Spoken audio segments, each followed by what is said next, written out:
Bienvenue dans cette nouvelle édition du QG Week-end. Voici les titres de l'actualité. L'ancien Premier ministre congolais et opposant historique Étienne Tshisekedi est inhumé. Ses funérailles nationales se sont achevées ce samedi 1er juin à Kinshasa. Il a été décoré à titre posthume. Réduction des effectifs de la force de maintien de la paix de l'Union africaine en Somalie, une décision prise par l'ONU. L'organisation souhaite à terme se retirer du terrain somalien et laisser la main au gouvernement central, un gouvernement encore fragile. Romuald Razoumé, un artiste béninois aux talents multiples, est allé à la rencontre de son public à l'espace Le Centre au Bénin. Ses sculptures, ses peintures ou encore ses photos témoignent de son engagement contre l'esclavage et la corruption notamment. En République démocratique du Congo, après 3 jours d'hommage, l'opposant historique Étienne Tshisekedi a été inhumé ce samedi 1er juin à Kinshasa en présence de plusieurs chefs d'État. Il a reçu une distinction posthume, celle du grade de grand cordon dans l'ordre national, héros nationaux Kabila Lumumba. Selon la présidence, il s'agit du plus haut grade possible à ce stade. Il est probable qu'il soit élu au rang de héros national prochainement, mais pour ce grade, une procédure judiciaire et légale est à suivre. Elle passe notamment par le Parlement. Écoutons justement la déclaration de Giscard Koussima, le directeur de la presse présidentielle. Oui, le président de la République, son Excellence Félix-Antoine Tshisekedi Tshilombo, vient de signer une ordonnance qui admet Dr Étienne Tshisekedi à titre posthume dans l'ordre national héros nationaux Kabila Lumumba. Il s'agit ici donc de la récompense de sa longue lutte pacifique. C'est une première récompense, d'autres récompenses peuvent arriver. Et donc, parce que beaucoup auraient voulu qu'il soit déclaré directement héros national, il s'agit simplement d'un processus tel que les prévoient nos lois. Mais pour aujourd'hui, il est admis à titre posthume, au titre de héros national Kabila Lumumba, ou avec le grade de grand cordon. Donc, nous répétons, Dr Étienne Tshisekedi Wamulumba est déclaré aujourd'hui grand cordon et il est admis dans l'ordre héros nationaux Kabila Lumumba. 1 millier d'hommes en moins en Somalie. L'ONU réduit d'1 millier d'hommes la force de maintien de la paix de l'Union africaine dans le pays. Le Conseil de sécurité de l'ONU a voté à l'unanimité une résolution britannique ce 31 mai. Une résolution qui permet tout de même de réétudier cette décision si la situation s'aggrave en Somalie. Elle limite à 19 626 le nombre de militaires.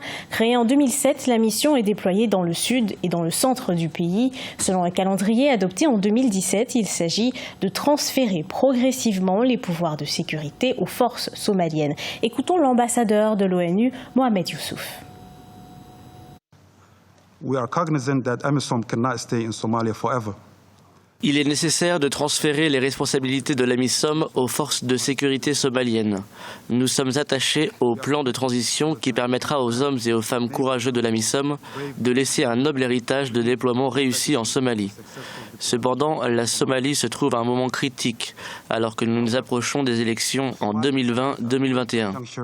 As we are approaching one person, one vote elections in 2020-2021. Nous nous attachons à assurer un processus sûr, transparent et crédible, adopté par notre peuple et marquant une autre étape importante pour consolider la démocratie et l'état de droit dans le pays. Therefore, any planned drawdown must be done after thoroughly assessing the conditions on the ground. Les Maliens contre l'installation du QG de la force conjointe militaire du G5 Sahel à Bamako. Depuis l'attentat de juin 2018, la force conjointe de lutte contre le terrorisme envisage de prendre ses quartiers dans la capitale malienne. Mais les habitants sont contre et évoquent des risques pour leur sécurité. Reportage de notre correspondant Mokhtar Bari. Le 9 septembre 2017, le G5 Sahel inaugure le quartier général du commandement militaire à Sévaré, dans la région de Mopti. Le 29 juin 2018, le QG est l'objet d'une attaque terroriste ayant causé la mort de 2 militaires et un civil. Cette attaque a eu pour conséquence un changement à la tête du commandement, mais aussi une délocalisation vers Bamako. Le quartier Badalabougou choisi pour abriter l'état-major connaît une réticence des populations qui craignent un scénario similaire à celui de Sévaré. Si pareil cas doit se reproduire à Badalabougou, nous, tout autour de ce QG, il y a à peu près 5 stations d'essence. Il y a un campus où il y a des étudiants qui dorment là-bas. Il y a des installations EDM et Somagep. Donc les dégâts collatéraux seront énormes. Voilà les raisons qui font que nous sommes opposés à ça et qu'on a organisé ce sitting. Tout en reconnaissant l'utilité du G5 Sahel, les jeunes préconisent d'autres sites en périphérie de Bamako. Le Mali est vaste. Le Mali fait plus d'1 million de kilomètres carrés. Vraiment. La population de Badalabougou est déjà, même, je dirais, entassée quand on regarde les constructions. Donc, moi je pense que les militaires ont plus besoin d'espace où ils peuvent vraiment s'épanouir. Après une semaine d'activités ponctuée de sittings, sensibilisation et assemblée générale, les habitants du quartier Badalabougou entendent passer à d'autres actions dans les semaines à venir. Peinture murale, musique, littérature, l'art se décline sous diverses formes dans les rues soudanaises. Les jeunes l'utilisent comme moyen d'expression en lien direct avec la situation politique du pays. L'opposition et la société civile continuent leur lutte pour une administration civile. Les précisions de Philomène Tine. L'art de rue se manifeste sous de nombreuses formes dans la ville de Port-Soudan, dans l'est du Soudan. De nombreux jeunes fiers de leur contribution au récent mouvement de protestation dans le pays qui a abouti au renversement du président Omar El-Béchir en avril 2019 se retrouvent ainsi dans les rues de la ville, vibrant au rythme de la musique, de l'art et de la littérature à la tombée de la nuit. La révolution soudanaise a prouvé que cette génération est une génération qui aime le pays au-delà de toute mesure. Tous les intérêts de la jeunesse à cette époque ont tourné autour de la construction de la nation, de la liberté, de la justice et de la paix. Les jeunes n'ont pas manqué d'exprimer des messages d'espoir pour l'avenir du Soudan. Ceci s'est traduit par des peintures murales et des chansons de rap. Nous chantons du rap parce que nous faisons partie du système de valeurs mondiales en matière de justice, d'égalité et de droits de l'homme. Nous essayons de transmettre notre message à notre manière qui repose sur le rap.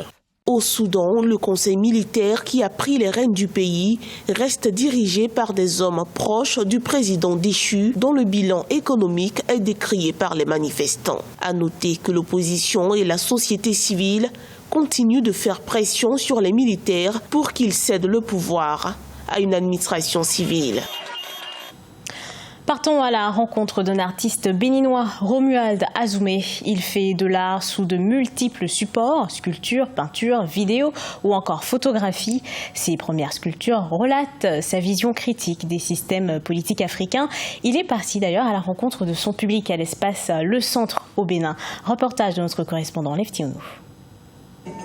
L'artiste pluridimensionnel béninois Romuald Azoumé partage ses expériences avec le public.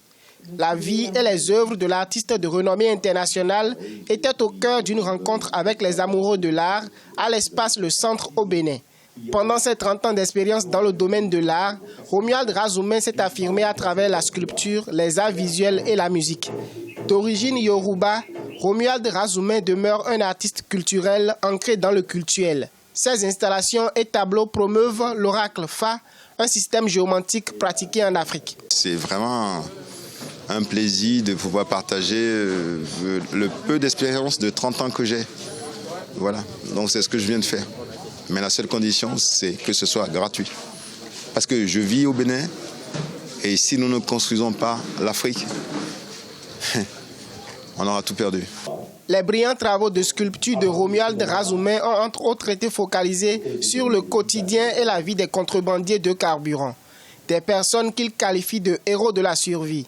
Les bidons en plastique constituent la pièce maîtresse de l'ensemble de ses œuvres monumentales et percutantes. Le bidon, c'est le vrai visage des gens aujourd'hui. C'est la réalité que les gens cachent. Parce que cette réalité-là, elle transparaît, elle pue. Quand on voit quelqu'un qui est un politicien véreux, il pue à 10 km. Très engagé dans la promotion de la culture, Romuald Azoumé aurait rencontré pendant 10 ans des difficultés à cause de certains dictats du milieu de l'art. Tassé de polémiste culturel, Romuald Azoumé ne manque pas d'opiner sur les problématiques socio-culturelles du pays. Ce journal a été préparé par l'ensemble de la rédaction. Merci à vous de l'avoir suivi et retrouvez dans un instant une nouvelle édition de l'actualité sur Africa 24.